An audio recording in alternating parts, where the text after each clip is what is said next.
Entonces aquí voy. ¿Quién nos está matando? Se llama la columna. Era un sentir, un presentimiento cierto, una premonición, que el regreso del uribismo al poder traería consigo el resurgir del paramilitarismo y la agudización de la guerra. A finales de 2017 estábamos disfrutando de una paz efímera, muy cortica, fruto del cese bilateral al fuego entre las FARC y el gobierno y la posterior dejación de armas por parte de ese grupo guerrillero. Los índices de muertes violentas, desplazamientos y víctimas de mutilaciones por minas antipersonales habían descendido dramáticamente. Los noticieros de televisión mostraban los pasillos del hospital militar, donde en esa Navidad no había sino un herido de los cientos que solían llegar al mes con sus piernas amputadas o sus cuerpos tiroteados. El ELN ya se había sentado en la mesa de negociación. El país se ilusionaba con la paz grande, con la paz definitiva. Pero no fue sino que Gustavo Petro empezara a puntear en las encuestas a comienzos de 2018 para que el aparato paramilitar de la guerra se activara, desde La Guajira hasta el Amazonas y de los Santanderes a Chocó. Empezaron a aparecer los panfletos de las Águilas Negras, amenazando a líderes de la Colombia Humana y de otros grupos progresistas que se atrevieran a votar contra el establecimiento. Pero la gente ya había perdido el miedo.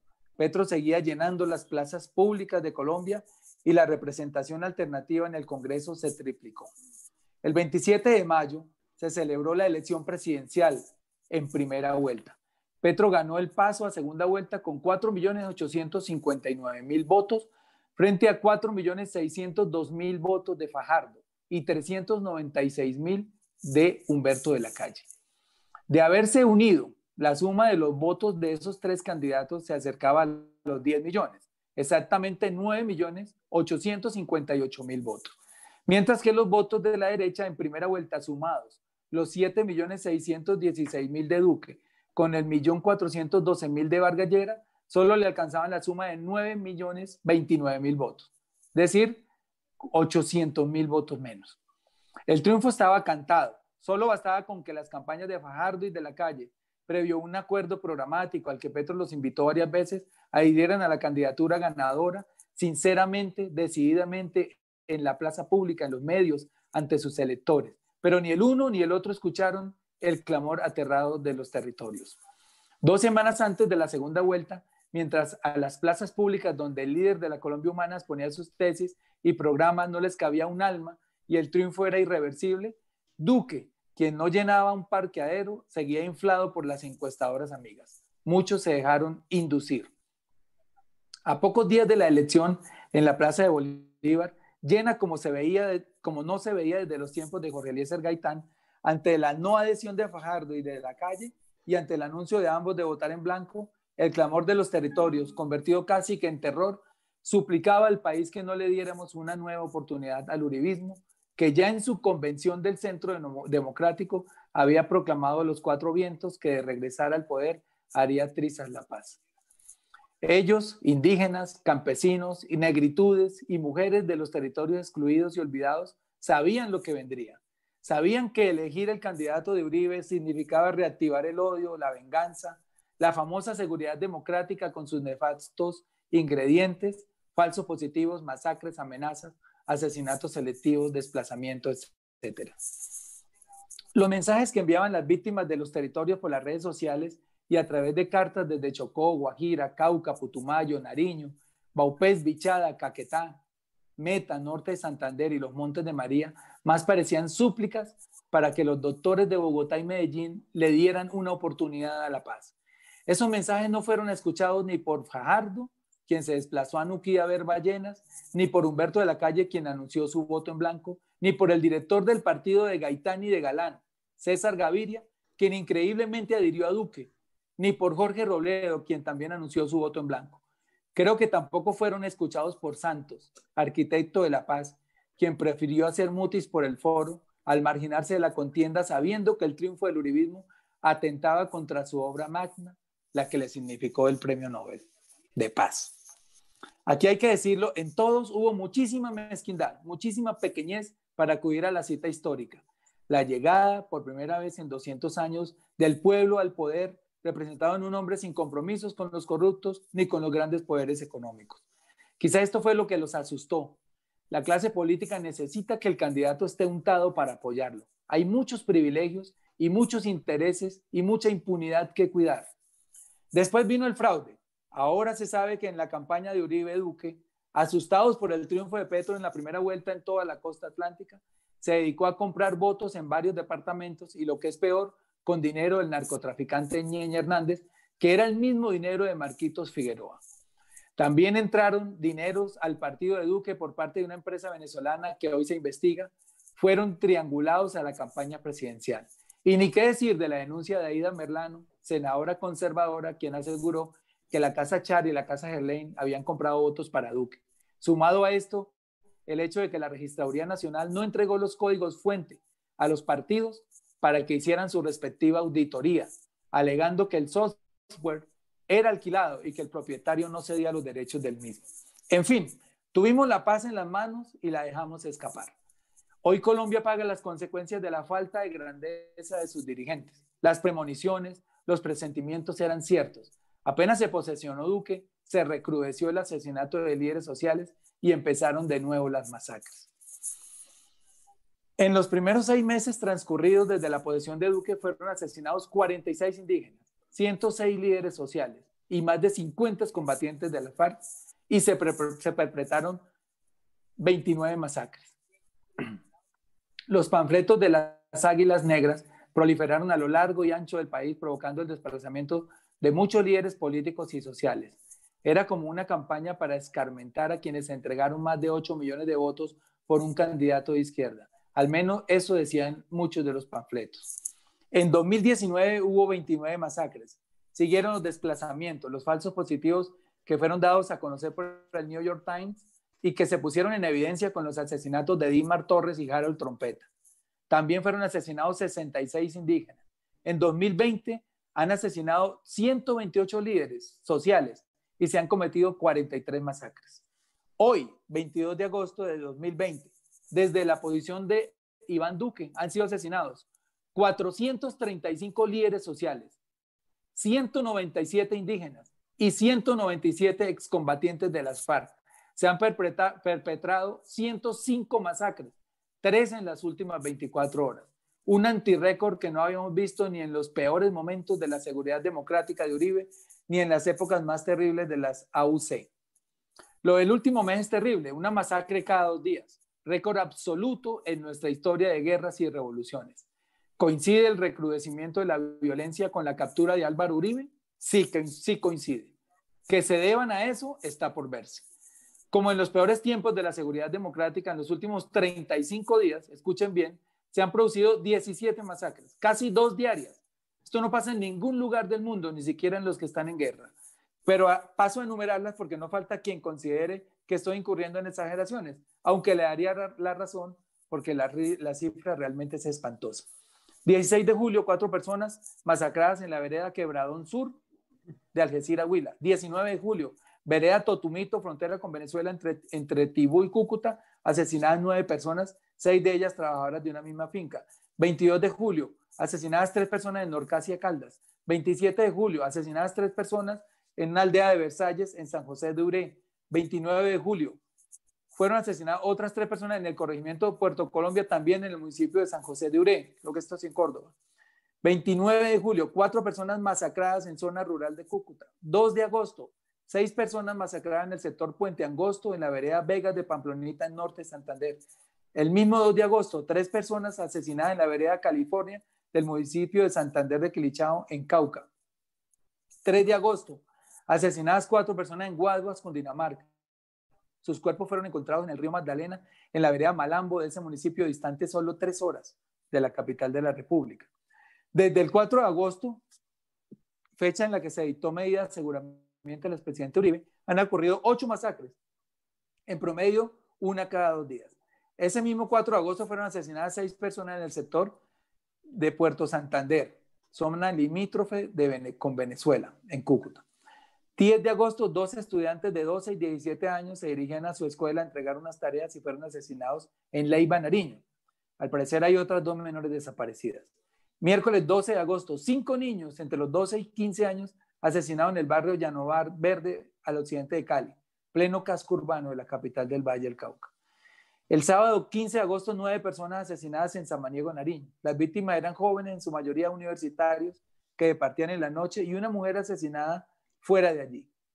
Martes 18 de agosto, asesinados 3 indígenas agua en el Aguacate, en el sector del Aguacate del municipio de Ricaurte, Nariño. Y el viernes 21 de agosto, ayer, 5 víctimas en Caracol, Arauca, 6 asesinados en Tambo, Cauca, y 6 asesinados en Tumaco, Nariño, como consta en un video lamentable que circula por las redes. ¿Quién o quiénes están detrás de las masacres? Ante un fiscal una fiscalía inoperante, las versiones proliferan, que los pelusos, disidencias del EPL, que las disidencias de las FARC, que las guerrillas del ELN, que los carteles mexicanos que hacen presencia en Colombia o las bandas criminales que heredaron el poder de las antiguas AUC, como los rastrojos, los caparrapos y las Autodefensas Unidas Gaitanistas de Colombia o Clan del Golfo, como se hacen llamar.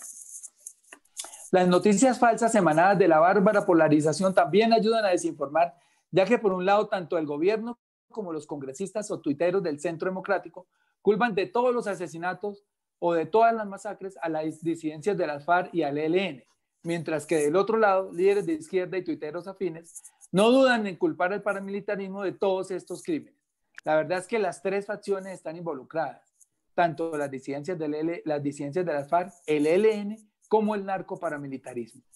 Lo que no puede hacer el gobierno es descargar en las disidencias de las FARC su responsabilidad y deber de garantizar la vida y los bienes de todos los colombianos. Al campesino, al líder social, al indígena, al afro, lo están matando inmisericordiamente en los territorios.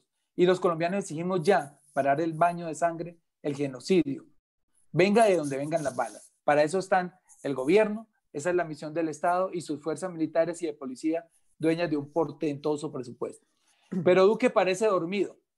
Lleva 125 apariciones diarias de 1 hora en televisión dedicado a mentir sobre el COVID, a decir que aplanamos la curva, que manejamos como ningún país la pandemia, cuando lo cierto es que en el top 5, que estamos en el top 5 de los países más afectados del mundo por el virus. Solo ayer fallecieron 400 colombianos, hoy fueron otros 347, o sea, 747 en 2 días. La mayoría sin pasar por una UCI. Y con más de 540,000 infectados y 17,000 muertos, Colombia es hoy uno de los 3 países del mundo donde más infectados resultan diariamente y el de más muertos diarios por millón de habitantes de todo el planeta. Duque se ha dedicado a abrir la economía obedeciendo a los afanes de sus financiadores, sin decretar una renta básica para que la gente cumpla la cuarentena sin angustias, sin ayudas reales y oportunas a los empresarios para que paren el despido de empleados que nos coloca como el país de la OCDE, de la OCDE, con mayor desempleo. Dedicó todo el arranque de año a repartir mermelada suficiente para garantizar la mayoría del Congreso, para precisamente seguir acabando la paz, hacerse a una procuradora de bolsillo y a manipular para elegir magistrados afines a su ideología.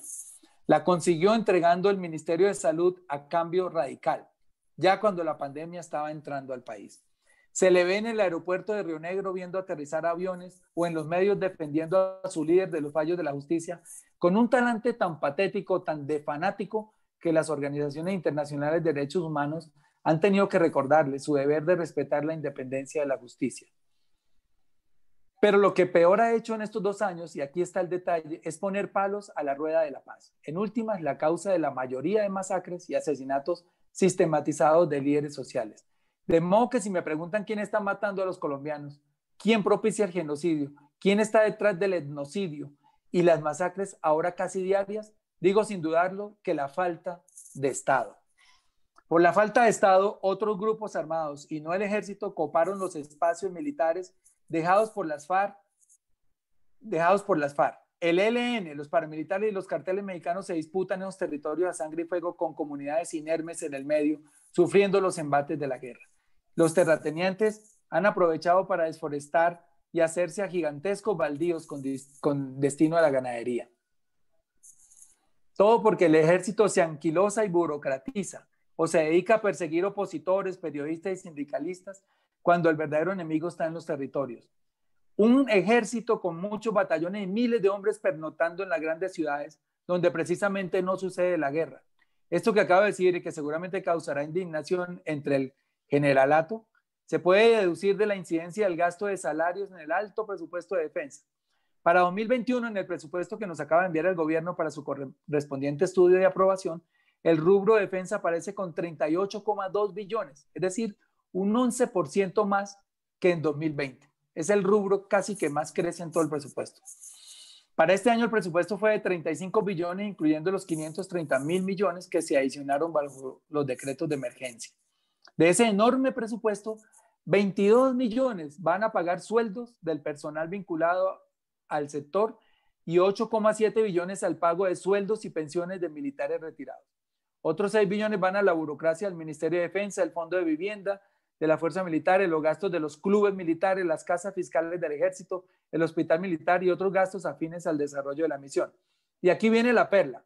Solo 1,07 billones, o sea, 1,070,000 millones, es decir, cerca del 1,7% del presupuesto, se destina a compra y modernización de armamento y provisión de las tropas. Las cifras hablan por sí solas. El 98,5% del presupuesto de defensa se va a pagar sueldos, pensiones, burocracias y otros gastos. Un rediseño de las fuerzas militares invertiría esa proporción. Menos personal y más calificado y más presupuesto para combatir a los grupos armados ilegales. Digo, aunque esta debería ser una denuncia de la derecha, pero la objetividad ante todo. A todo esto hay que sumarle que faltando 4 meses para terminar el año, las Fuerzas Armadas solo han ejecutado el 55,3% de su presupuesto. A lo mejor tienen mucho y no tienen cómo gastarlo. Pero sigamos.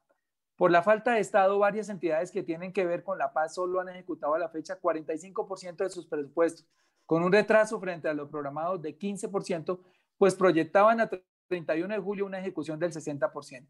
Por citar un solo caso, la unidad de búsqueda de personas dadas por desaparecidas solo ha ejecutado a la fecha 33,4% de su presupuesto.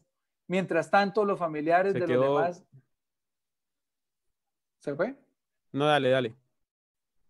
Mientras tanto, los familiares de los más de 82,000 desaparecidos esperan el retorno de sus seres queridos o al menos el de sus huesos. Por falta del Estado se ha incrementado a niveles intolerables para los desmovilizados el asesinato de excombatientes. 224 desde la firma de la paz y, como ya dijimos, 197 desde la posesión de Duque. Ese factor vida está empujando a muchos desmovilizados a rearmarse. No, nos lo han dicho en los espacios territoriales que hemos visitado. No queremos que nos maten desarmados, preferimos volver a combatir. Muchos se van a engrosar las filas de las disidencias de la FARC, que ya suman más de 2.400 hombres. Una tristeza total. Por falta de Estado, 400,000 bachilleres se quedan anualmente sin educación superior y muchos de ellos se van a engrosar las filas de la delincuencia. Por falta de Estado mueren anualmente en promedio 350 niños por desnutrición y muchos de los 17,000 muertos que se llevó la pandemia hasta hoy se hubieran podido salvar de no haber sido porque sus vidas estuvieron en manos de las inhumanas EPS.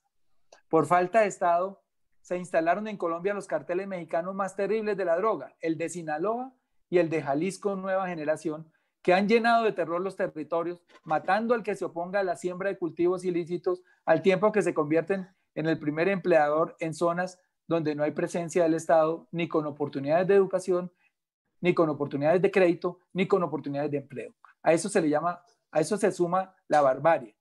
Se están disputando la zona cocalera con otros grupos a sangre y fuego. Pero lo más grave, sin lugar a dudas, es el cumplimiento de esta triste y penosa promesa de campaña de hacer trizas la paz. Duque y Carrasquilla están desfinanciando el acuerdo final. Por citar un solo caso, el PENIS, Proyecto Nacional de Sustitución de Cultivos, que estuvo 6 meses suspendido entre 2019, noviembre de 2019 y abril de 2020.